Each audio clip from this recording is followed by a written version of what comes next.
If I'm contemplating a divorce, what are things that I can do to protect the assets that I have, knowing that I'm going to be going into a divorce process? Absolutely, number one on my list, financial transparency and understanding. I can't tell you the number of times I speak with a client and they say to me, I have no idea what our financial picture is. He or she controls all the books. He or she does all our taxes. They're the ones who control our investments. I don't even know if we have investments or where they are. And I think what's most important when you're contemplating divorce is to understand what's actually on the table. There's a great risk you're gonna miss something. And then it's incumbent on the other party and your reliance on the other party to disclose all of those assets. Attorney Kinsler, can you please explain to everyone what does it mean when the state of Wisconsin says that this is a 50-50 state? A 50-50 state is a presumption that all property acquired either prior to or during the marriage is presumed to be part of the marital estate. And at the end, upon divorce, divided equally in equal portions. Does that always happen in court? It does not always happen.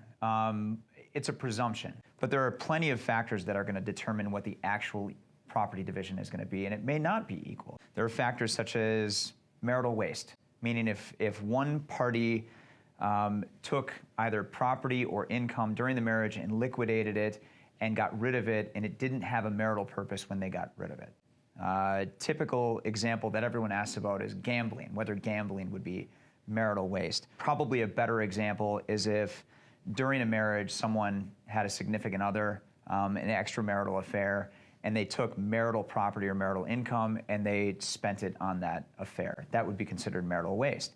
And at the end of the day, when the court's going to decide the division of property, they would make sure that the person who didn't spend that money outside of the marriage was credited with a greater portion of the estate. Another example of what might offset equal property division could be if they made any agreements prior to the marriage or even after the marriage in the form of a prenuptial agreement or postnuptial agreement. Another way that equal division might be thrown off is if an asset was earned substantially prior to the marriage. If you have a client that has no idea what kind of financial assets may be available, and you think that perhaps that client may think that their spouse is hiding assets, how do you find those assets? Sure, one word, discovery.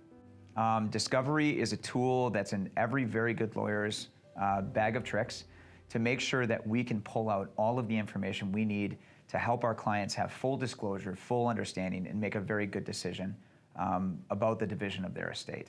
Discovery would include us seeking documentation or answers to questions or otherwise admissions to statements that we make to determine what the true assets are. And we want to know everything. During the divorce process, it's understood that the parties will each fill out a financial disclosure form. Can you explain what a financial disclosure form is and what's the importance of that? It's a requirement to fill out a financial disclosure statement upon any petition for divorce being accepted by the court. And what a financial disclosure statement is it's essentially a full financial profile. It's going to include everything from income to liabilities, to obligations, to assets, vehicles, real estate. It even asks whether you have any gifts, any inheritance, whether you filed for bankruptcy recently, whether you're an active part of any other lawsuits that have been filed. The attitude is this: full transparency. There's no hiding, there's no secrets, there's no guesswork. Now, when you're talking about the division of an estate, the first thing that comes to mind oftentimes is a home.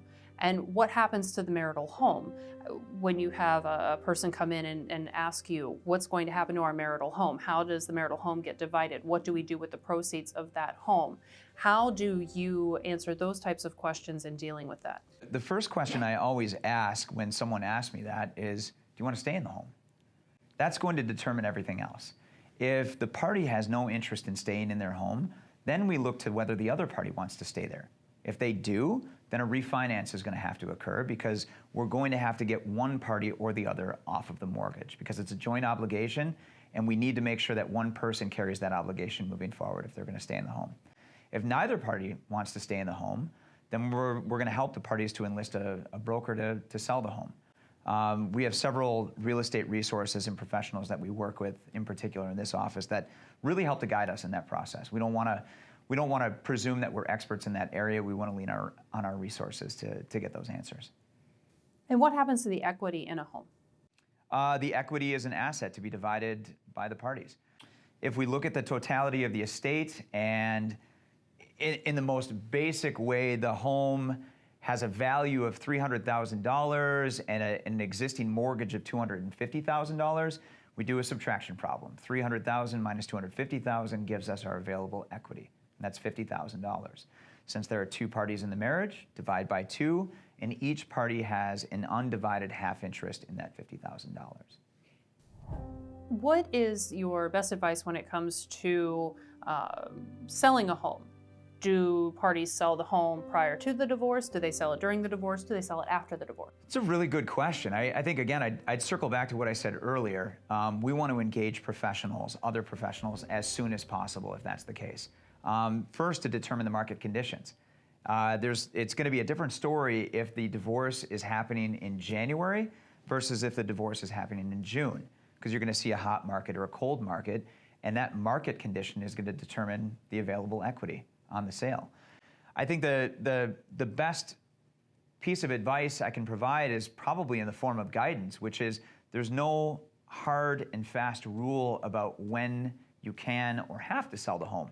You can sell it prior to filing for divorce. You can sell it during the process, and we can sell it post-divorce. We just have to make sure that we document it properly. And that's the one mistake everyone makes, is they go and do it, and then they enlist lawyers afterward, after they've done it, to try to figure out what problems they created. Best practice, go see an attorney ahead of time, and they can take care of it in one clean action.